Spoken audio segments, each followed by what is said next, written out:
Welcome to the Novel Ventures podcast. Today's episode, we're joined by Chris Coates, co-founder of the Trailblazer Foundation. We'll dive into how Chris turned a vision into a thriving nonprofit and how Trailblazer is making a real difference in communities across Cambodia. All right, Chris, can you tell me a little about yourself and how you came to kind of the decision point for starting Trailblazers? Sure. Well, the co-founder, who is my ex-husband, um, we had done a lot of service work for years, foster parents and Sunday school teachers and so forth. And when our daughter went off to college, we decided, what do we do now? And so we signed on to do international volunteer work. And we did that for almost 2 years. And in that process of traveling to some different countries doing the volunteer work, we went through Cambodia to see the temples Yeah. and just fell in love with the place and the people and saw the need. It was just so dire. And so we just told ourselves when we're done with our current commitments, we're going to come back to Cambodia and make something happen. And so we did kind of a reconnaissance. Well, first we formed the organization and we realized that, we needed to get the C3 to do it right. And then I went with a board member to try to find a project. And we, through a tuk-tuk driver, we met with the district officials. We said, hey, how can we figure this out, And so we sat down with some government officials and asked, what do you need? And they said they needed a school at that time in a really remote village that nobody else would help. Mm. And so they took us out there and we checked it all out and we're like, yeah, okay, And this was in May of 03, I think. No, it was 04, sorry. And so anyway, we said, well, we got to go home and raise the money and hopefully we will be back in November and we can start the project. Well, it actually took until January for us to kind of get things together enough. And then my ex and I, we just moved to Cambodia in January of 2005. Wow. And again, we started we wanted to do it right. So we went to the ministry offices because it was going to be an education project and also like rural development. So we went to the two different ministries to get a memorandum of understanding to be able to have the permission to work and do it. And that took about 6 months, and then the rainy season hit. But in the meantime, we kept visiting the village and taking out flip-flops and secondhand clothes and just building the rapport with the villagers. And it's just escalated from there. Yeah. And I'm probably going to say this wrong, but is it the Siem Reap region? Siem Reap. Siem Reap? That's very cool. And tell me about this tuk-tuk driver. Like, how did he become the introduction to the government for you? Well, I mean, we met him actually because we took a bus from Thailand to Siem Reap, and at that time it took about 12 hours. What? Now it takes 2.5. But we were in this bumpy, dusty van and just struck up this conversation with him, and he got to be really good friends. And it was just his idea that, well, maybe you need to go talk to, a district official. Mm-hmm. Well, Cambodians know that there's a process. Yeah. And we've bumped into other NGOs, non-government organizations that tend to kind of just do stuff. And if they get in trouble, they, beg forgiveness. And we feel that we'd rather ask permission first. Yeah. And do it right, because then we get their cooperation and build the rapport and reputation. And, it's been very successful in that regard. Yeah. So you randomly struck up conversation with a guy on a bus. Yeah. That turned into being introduced to government officials. Yeah. Yeah, I hear that's what happens with everyone. That's how everyone, gets their foot in the door. Random conversations on a bus. And so you started in 2005, you said is when you moved there, but then it took 6 months to get permission? Yeah, I mean, making trips back and forth to Phnom Penh where the ministry offices are, it just takes a while to, move through government red tape. And then, like I said, the rainy season hit. We actually broke ground right around Christmas of 2005. And so by then, Well, I'll back up a little bit because, like I said, we were going out to build rapport with the villagers, and because they had other people come through that would make promises Mm, and then never fell through. It just, hmm. so they were a little leery, but we wanted to be somebody that they knew they could trust, and that if Yeah, we make a commitment, we get it done. It yeah. might take time, but we will get it done. And so it was so poor out there. So we paid to get a couple of wells put in on either corner of the school site Uh-huh. because they were going to need water to make the concrete, right? And so then the rainy season hit. We got back out there, and there was a woman who lived next to the school location who had started a garden. She was using one of the wells to grow food. So it's just then, yeah, you provide water, and a lot of other development just naturally begins to happen. And Yeah. because the word got out that there was going to be a school in their village, land prices went up in value. And so people could sell a little bit and then improve their home or buy a motorbike, or, it just, that slow development began to happen. Yeah, yeah. What I hear you saying is when you go down deep and you build real foundation structure, infrastructure being a technical word, it makes it easier for people to build on top of that. And Yes. there's a downstream effect that's really positive. Yeah. Because for the most part, I mean, water is a basic need. Mm-hmm. And so we did do the school. We've actually done, I think, about 12 schools Oh, wow. over time, but our real main focus is on health. So it's access to water, like through wells, because they can use that for personal or agricultural use. But the Mm, big thing is clean water. So we have these biosand water filters that we make on our work site and distribute. They're made out of concrete. okay. And then we also have latrines that we subcontract to get constructed for people. So really that's our biggest program where most of our funds support It's clean water. water and sanitation. You already started to answer this, but what was it like and what is it still like to build trust with people on the ground, the actual Cambodians? Well, when they see that you follow through with your Mm, promises, and I think they knew by going through the government, we had to jump through a lot of hoops, and I think we earned respect in that regard too. mm, Um, and we have long-term presence. We've been there 21 years now.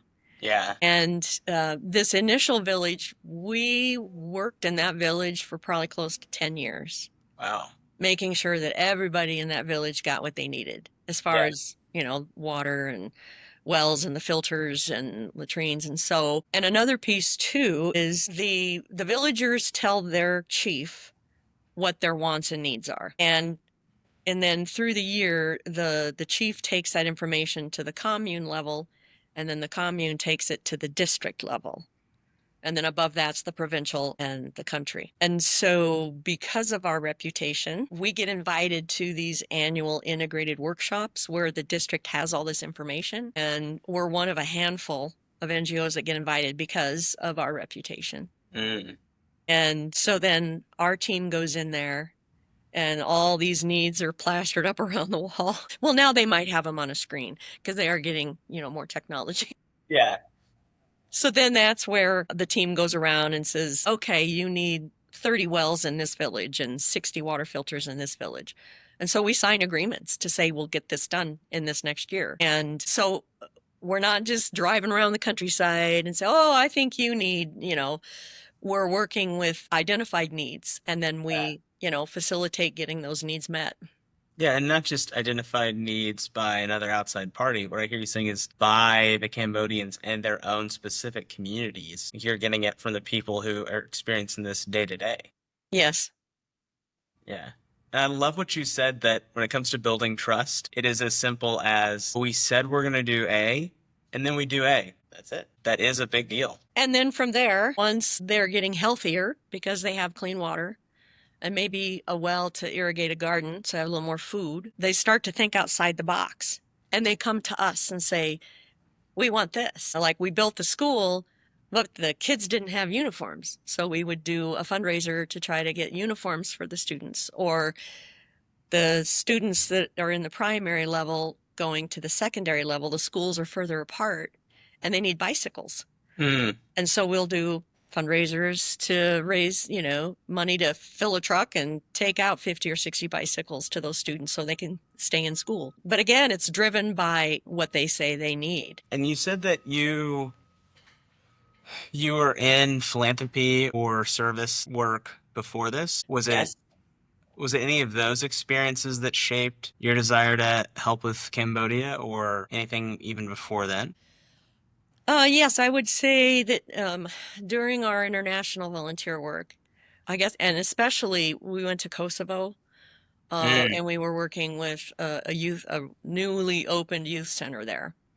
It, where we were staying, we had to truck through a big park. There were homeless people who'd been burning tires to stay warm, and it was just run down, and dumpsters had just trash everywhere. It was pretty disgusting. So we decided one day on our own, it's like, we're just going to start picking this up. And so we started with some trash bags and just cleaning, and people are standing around going, what are they doing? Pretty soon little kids would come and help. And anyway, so after a couple of weeks, we got it cleaned up. And there was another NGO there that we came across who they're like, oh yeah, we're going to come into this park. We're going to cut these trees down and put in a tennis court and walkways and lights and stuff. And I went, have you talked with the people in the neighborhood? Like, what do they want? Because we had, while we were cleaning and stuff, we had the kids afterwards draw pictures of what they want their park to look like. And they wanted flowers and this and That's that. And we like talked to some older people. And they're like, those 3 trees over there are where some kids died in the war. So they represent, like this is basically a cemetery. memorial. Yeah. And so that other guy is just like, dude, it's not going to work unless you have them participating and giving them ownership in it. Mm. You don't just blast in, do what you want to do, and then expect them to maintain it because they Yeah. didn't want it. Yeah. So that is another piece of how we work. We don't give things away for free. Mm. Like to get a water filter, they have to pay $3.65, Mm. $5 for a well. However, that money doesn't come back to Trailblazer. It goes into a village fund that we help them establish if they don't have one already. And so as those small contributions come into that village fund that builds that capital, and then they start their own microloan system in their village. So it's their money for them, by them, managed by them. That's so cool. And, because we don't want that entitlement attitude. And these prices were reached by the chief, basically, as to this is what our people can afford. And it may take them 6 months to pay $3.65 off, but it works. And then it also empowers them in the project. They're helping improve their own life. Mm. And I think it, gives them integrity to the project because they've got buy-in, they've got some skin in the game. Yeah. And I really like how you pointed out that it's empowering to do that because they're not just on the receiving end of something that someone swooped in, saved the day, and gave out high fives. Right. Like they're part of the process. Yes, they are. Have you seen any downstream effects from that after like 20 years that you've been doing this? Of the giving people ownership specifically? No, I mean, I think because of that, projects are successful. The things that might impact a project is just somebody gets sick, Mm-hmm. or like if with our food security program, we do a lot of different agriculture trainings to help them do better in their home gardens. But if they want to take it bigger scale, we get them into like a chicken farm raising where they'll have like 500 chickens, but maybe it rains and a lot of them get sick and half the chickens die.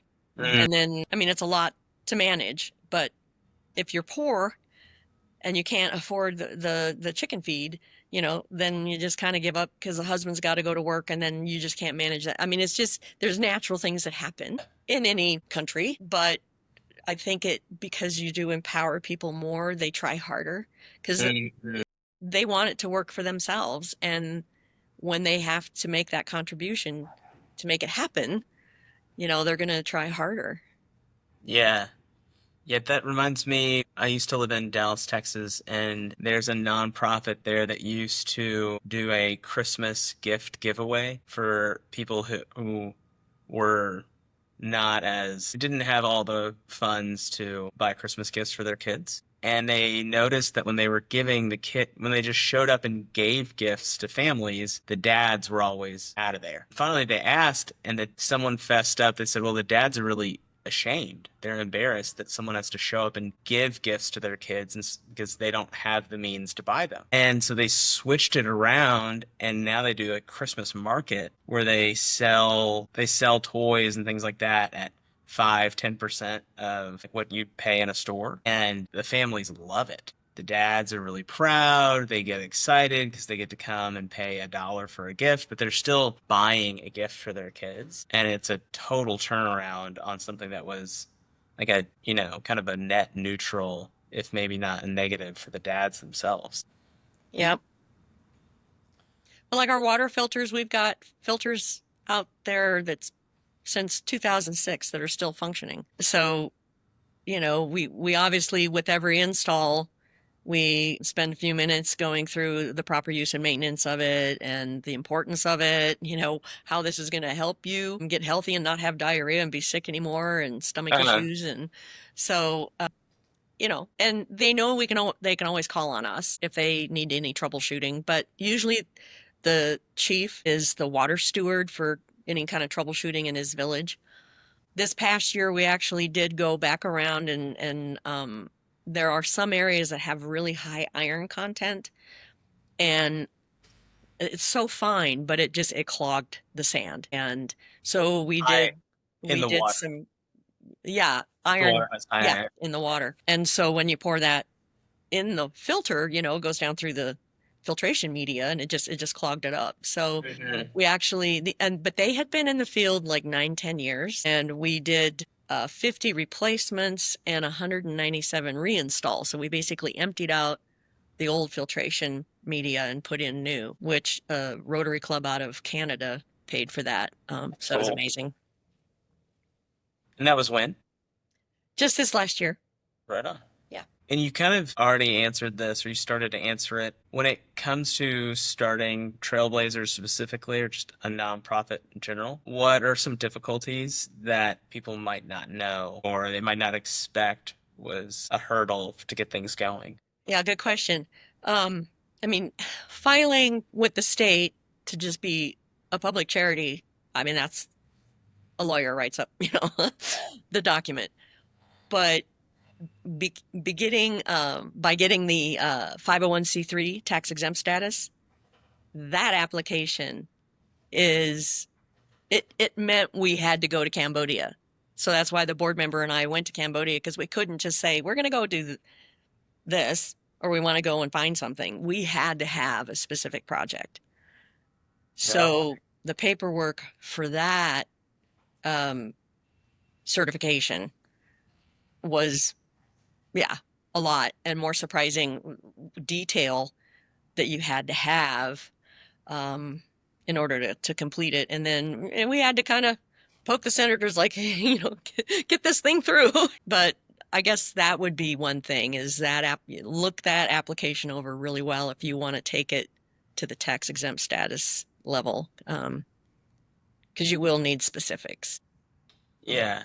I'm someone who tends to be a dreamer, and what I'm never dreaming about is doing the paperwork. I never, on the vision board, it's never, and we're gonna have to fill out all this paperwork, and we're gonna have to do it correctly, or we're gonna have to stop. It's gonna be great, guys. You're gonna love it. Yeah, my team has a lot of patience for Yeah. me. I appreciate that. And so y'all moved to Cambodia in 2005. Yep. Had y'all moved internationally before then, or had just been in the States? No, I mean the international volunteering. We were Oh, in Fiji, Samoa, New Zealand, Kosovo, Estonia, Vietnam. The Cambodia trip was just holiday.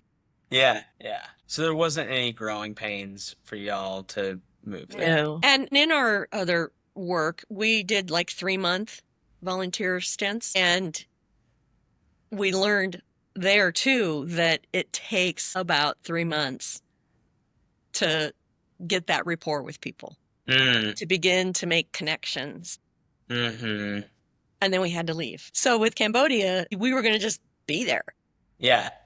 And we had no idea where it was going to go. And we had a couple top-down things that we did that didn't pan out, like just because we didn't ask enough questions and understand. The example was, okay, we're building this school. They're going to have to bring in teachers, or the teachers are going to need a place to live. So we built this little 2-room teacher cottage. Well, they bring people close. So they don't need, they're already in the area. They don't need a teacher house. So it's okay. Yeah.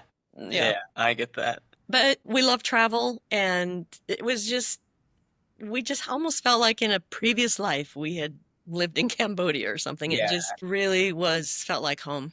Mm. It was easy to be there. That's really cool. And you said in your previous work you were there for about 3 months, and that's how, at the very end of that you'd have rapport built. So in this situation, it was more natural because you knew what the waiting period would be, and then you got to reap the benefits of that afterwards. Yeah. And it was easy, the longer we were there, the more Cambodian friends we made. There was a large expat community. So it was a good time to live there. We had lots of friends, and we just kept expanding our work as we could raise money. But the first few years were tough. I mean, Yeah. we didn't draw a wage. We lived off of our savings and my IRA and retirement account, and it took years to really start to build up.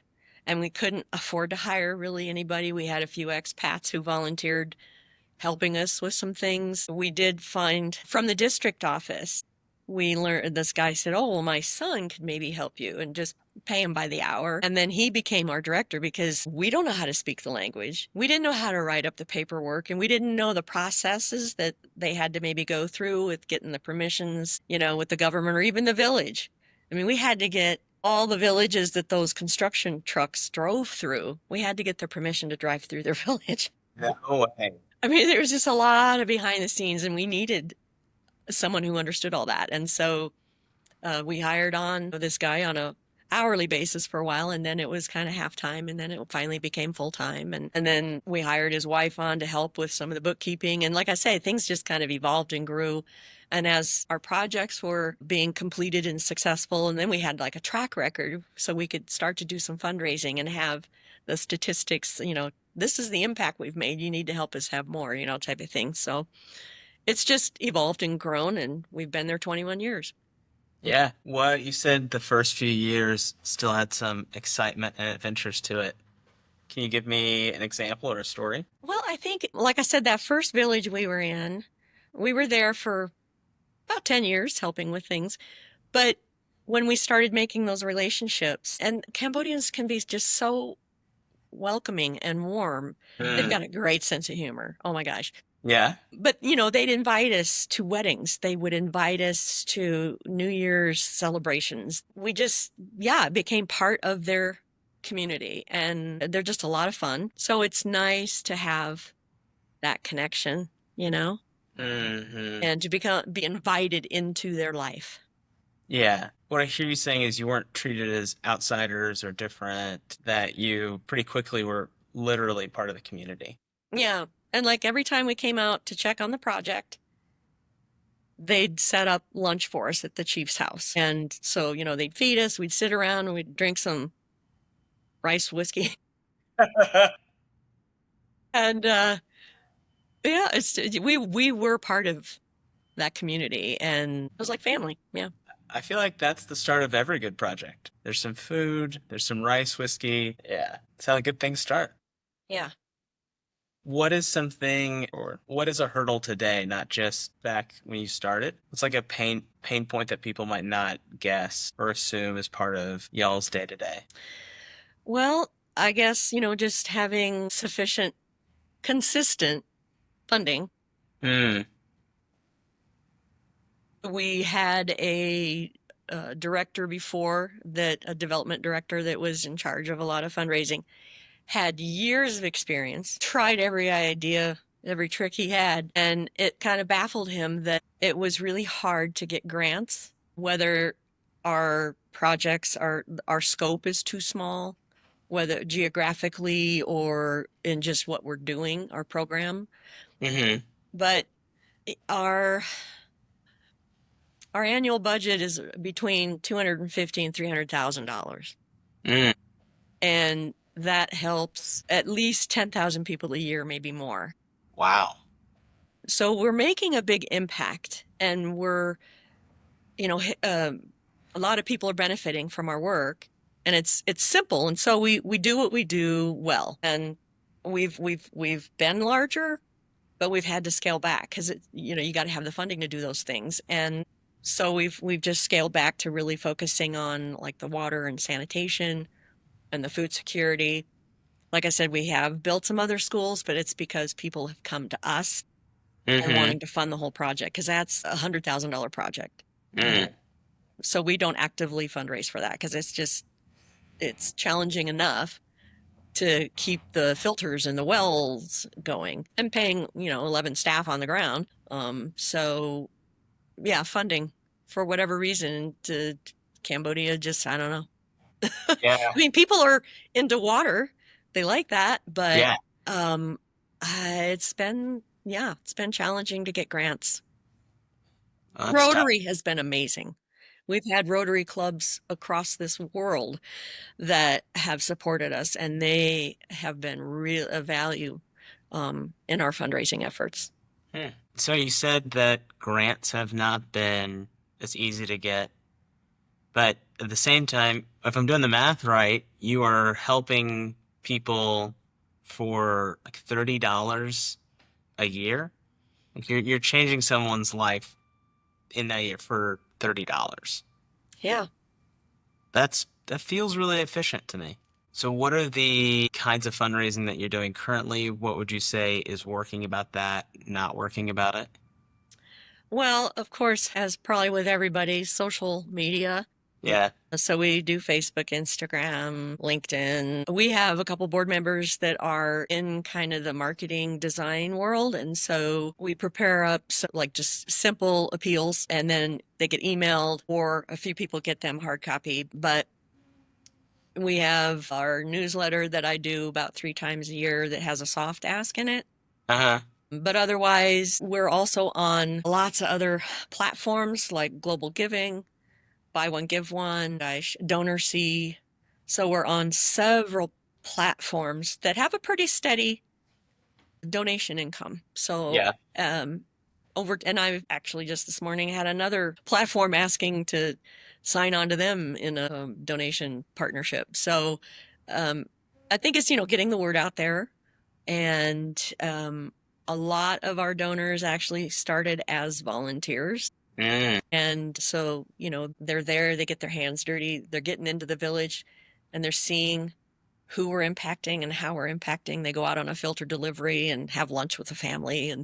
Yeah. Um, yeah, it touches their heart. Like this Rotary Club from Canada that I mentioned, her and her husband had volunteered back in 2007. And so after all this time, and now they're retired and they got involved in the Rotary, and she'd never had forgotten about Cambodia and the needs Wow. there. And they raised $20,000. So Crazy. it's word of mouth and personal experience visiting there. Yeah, and so how does that work for someone who's over here in the West to volunteer and join Trailblazers over in Cambodia? Yeah, we have a sign up on our website, but if you just contact us and say, "Hey, I want to come volunteer and I'm going to be there on these dates," it's like, cool. Yeah. But they do have to know that they're responsible for their own transportation when they get there, and their food and their lodging. We can't offer any kind of compensation, but they can come and have the experience. Gotcha. Gotcha. And it's helpful because there's a lot of work to do. And so volunteers are a critical piece in helping us get that work done. Uh-huh. So you just give them a point on the map and a time, and you're like, They come to the work site there in Siem Reap. how many volunteers a year do you get? Well, COVID kind of threw that off a little bit. Mm. Not as many as we used to. I'll tell Yeah. you that. We've had hundreds come through prior to COVID, but now we might get 6, 8 or so. And there's actually another organization there that is like a volunteer service. I guess you'd call them global tier. Uh-huh. So they have some other projects like washing elephants, but we're one of them. And so if volunteers are interested in getting their hands dirty with us, they'll send over some volunteers, and part of that is a little bit of a perk. So some of Yeah. the money they paid to global tier, comes to us as a donation. Yeah. I bet washing elephants is incredible social media content. Isn't that one of the unfortunate parts about nonprofit stuff that usually like the really difficult and needed work is like, yeah, this is just us digging a hole, not exciting on Instagram. But wash an elephant, that's gonna get 1 million views. Yeah, or like latrines, they're not so glamorous. Oh, But if you can imagine life without something, where to go? yep, that's very fair. Yeah. We're pretty spoiled. And, we just don't even think about it. We go and turn on the tap. You got water, hot water, a flushing toilet. And Oh, yeah, yeah. Sometimes people's eyes kind of roll when I give them this soapbox that if you went back 300 years and you showed someone an iPhone and what it could do, they would think, and you told them about planes, they'd think you're some demigod. They're like, oh, you're from the stars. No, I just have access to information around the world all the time. They would hear the same thing. Oh, you're like a magic person. You're a wizard. well, we actually, in the early years, took on some high school students because we had room to Uh-huh. house them. And one little gal, one night we were outside and the moon was full and we got binoculars. And so she's looking at this and I went, yeah, man, have been up there. What? I mean, she had no idea. That's so cool. Yeah, yeah. I imagine how she'd react when you showed her now that we can land those rockets ourselves. We could send them, come back, and they land themselves now. Yeah, don't worry about it. That would Yeah. Well, she's probably more educated now and has been exposed to TV and different things. So she probably is more aware of life now. But yeah, when we had her, she had not heard that. Has it been cool to watch the kids? Because you said 21 years. Yeah. So I imagine there's a number of kids that were either children when you started or children along the way, and now they're adults contributing, being a big part of the community. Yes, in particular from that very first village, this little gal named Anak. Mm-hmm. And I think she might have been second or third grade at the time. And now, I mean, she's a grown woman. She actually just got married about a month ago. But she works for like a teaching organization and does all kinds of really great educational things and is helping, her local communities and other students. And she's a real, what am I trying to say? Example. Yeah, Yeah. yeah. Which is really crazy that she's probably not the only one. She's just the one that comes to mind. When you impact thousands of people a year, I imagine the downstream effects or the domino of that is beyond even what you could put on a screen or conceptualize easily. For sure. Yeah. But she's just one that we've stayed in contact with. Yeah. As things have gone up and down in difficulty, like any project, how do you stay motivated, disciplined, like keep putting one foot in front of the other? Well, I mean, when the funding is tight, it gets a little unnerving, but we've been at this and it's like, inshallah. It seems to always come through. And so I have faith and we just keep plugging forward and knowing the impact that we're having. I mean, Mm-hmm. I can't imagine doing anything different now. In my previous years before this, I was an administrative assistant for the school superintendent and worked in the district court as a clerk. And I mean, so I've done a lot of administrative clerkish types of jobs, spinning plates and, but it's not rewarding. Mm. Like, in fact, when we decided to go do the international volunteer work, it's like, yeah, it would have been easy to just stay and pay the mortgage but it wasn't rewarding. We Yeah. wanted to help people. And we knew how it felt when we were helping people Mm-hmm. volunteering. And so, yeah, I mean, if we run out of money, we close the doors. But I feel very proud of all Mm. that we've accomplished. But I don't think we're done yet. So, Yeah. yeah. Yeah. The way I've thought about that is it's when I'm here in the West and there's times where I think, oh, this is going to be great. Are they going on this vacation or going to this new restaurant? And there's that sense where I feel, man, this is it? With a solid question mark at the end. And there's other times where I'm out in the field or doing volunteer work and I can sense, oh yeah, this is it. Like this has purpose and meaning. And to your specific word, I feel really fulfilled at the end of that. Well, and I got a lot of staff, the Cambodian staff, that are counting on us. Mm, We're employing 11 people over there. mm-hmm. And I mean, they'd go on, they'd have to, just like anybody. If you lose your job, but they are proud of helping their own country too. Yeah. And so that partnership, is important. And Yeah. yeah, Yeah, what I hear you saying there is you feel responsible for them because they signed up as part of the mission that you started, and you yes, want to honor that as well as you can. yes. But also the villagers, I mean, there's a lot of work to do. We're still just in Siem Reap province in about 5 different districts in the different directions, but we haven't gone out too far yet. I mean, maybe 50, 60 kilometers. Yeah. And there's still people with no electricity, no running water. They're Man. plowing with a water buffalo. I mean, it's kind of surreal, but so there's a lot of work to still be done. Mm-hmm. That is wild. No water or electricity. I think to your point, that would be a surprise to anyone here in the West, Yeah. unless we're camping. What is something about families in the Siem Reap region that people might not know or people might not guess just by pictures or hearing about them? Well, the communities we're working with are identified as some of the poorest of the poor. Really? Yeah.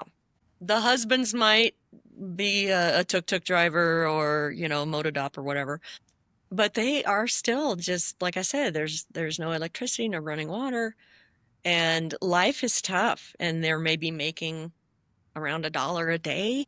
Mm, So they are subsistence survivors. mm, And if they grow however much land they have, they get one season of rice, but if they lose that crop for whatever reason, they're in dire straits. mm. Um, it's yeah, just the simplicity, but they're happy people. I mean, it's not that they don't want for more. Yeah, They want education for their kids and they want, good health care, but without clean water, they get sick. Diarrhea leads to malnutrition, yeah. which, kills thousands of children every year. Oh, Um, and yeah, just life is basic, just so basic. And they've mm, got the dry season. So you got your drought season, like 6 months of the year, and then the rainy season. And when it's dry, it's really dry.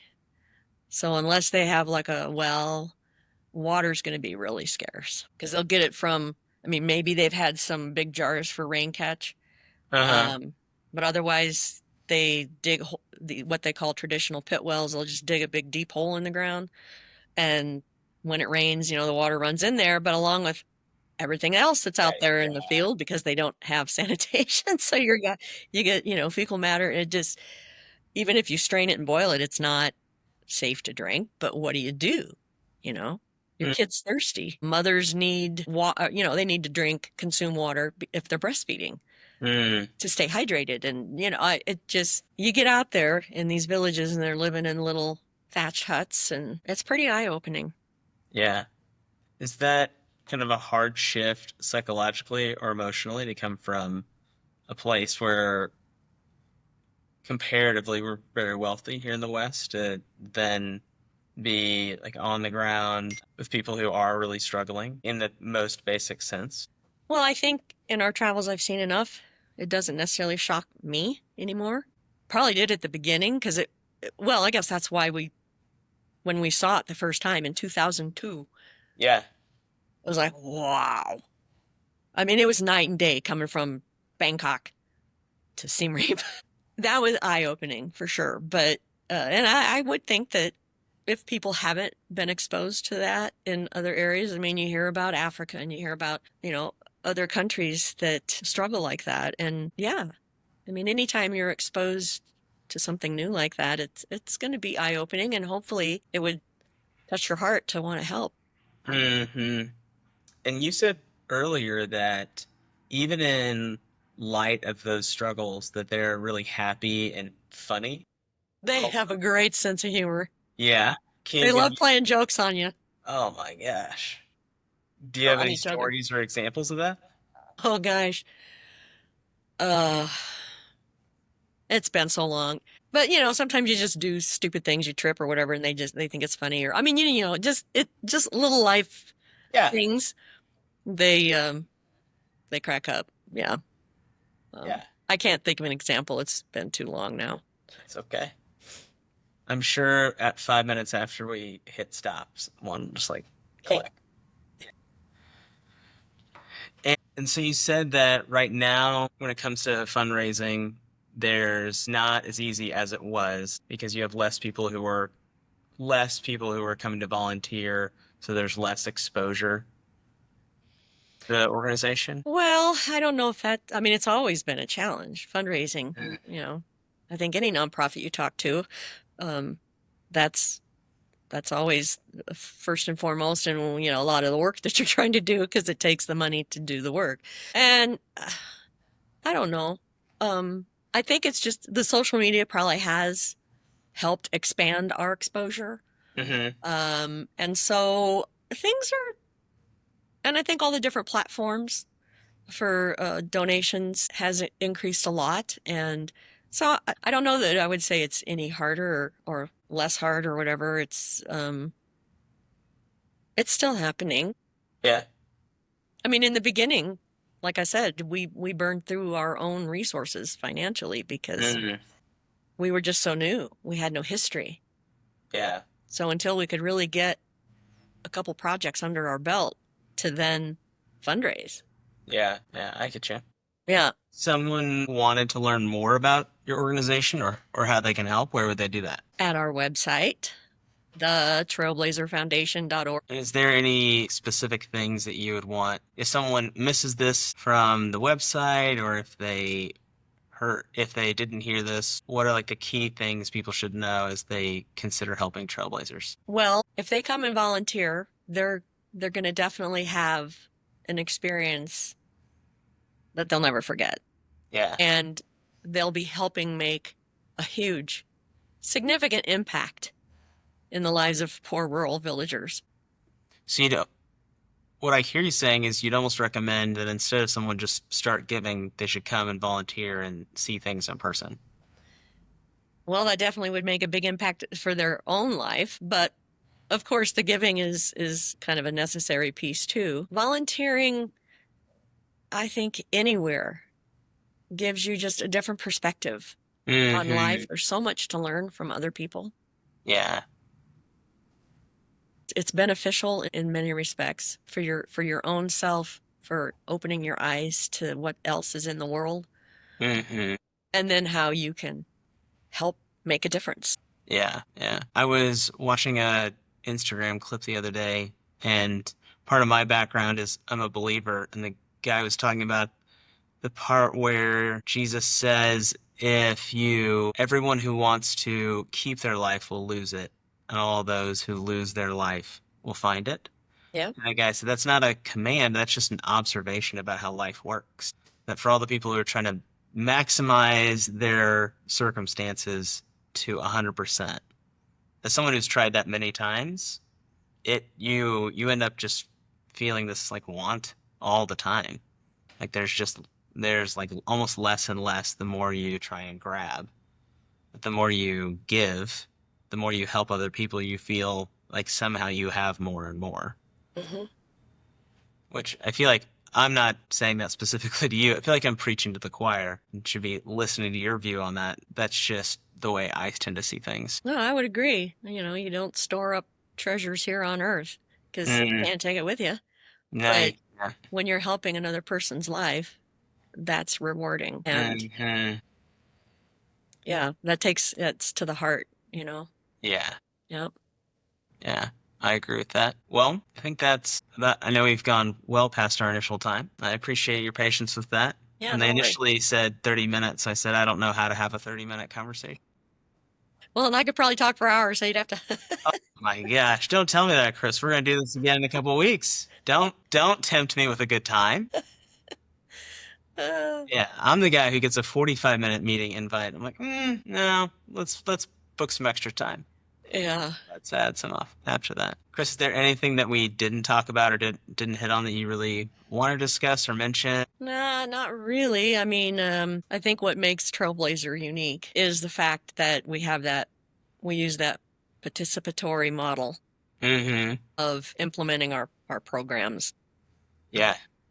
where, we've discussed that already, but I think that is something unique to how we work. Mm-hmm. And I'm guessing here that if someone wanted to come and volunteer, they would want to do it during the dry season. Well, along with those seasons, it's hot, like Yeah. now. It's super hot. So this is the tail end of the dry season. Uh, January is probably the coolest month. okay. And then, I mean, our work still goes on. It's Yeah. just we find areas or push the truck through the puddles, whatever. So we still work no matter what time of year it is. But as far as comfort, Yeah. November through February, probably. That's a pretty good chunk of time. Yeah. Yeah. I mean, I've lived through all the seasons, but yeah. And the rainy season, it's not like it may be this cat and dog pour down for 20 minutes and then 2 hours later it's dry as a bone. But the heat is what usually gets people. So they might want to do a research on that, like what time of year is it hottest over there and for how long, and if the heat really bothers you. Because it is physical work. You're washing gravel and mixing concrete and that kind of thing and helping with the molds. But that's also why volunteers just work the morning. So you're just going to be there for a few hours in the morning, probably knock off around noon, because then it starts to get really hot. We're talking like Unless you're on a filter delivery. But you want to do that because you're going to be going out into the countryside and installing filters for families and get to see the impact that you're going to make on that family. Yeah, I hear that. Well, thank you for taking the time Yeah, you're welcome. telling us all about Trailblazers.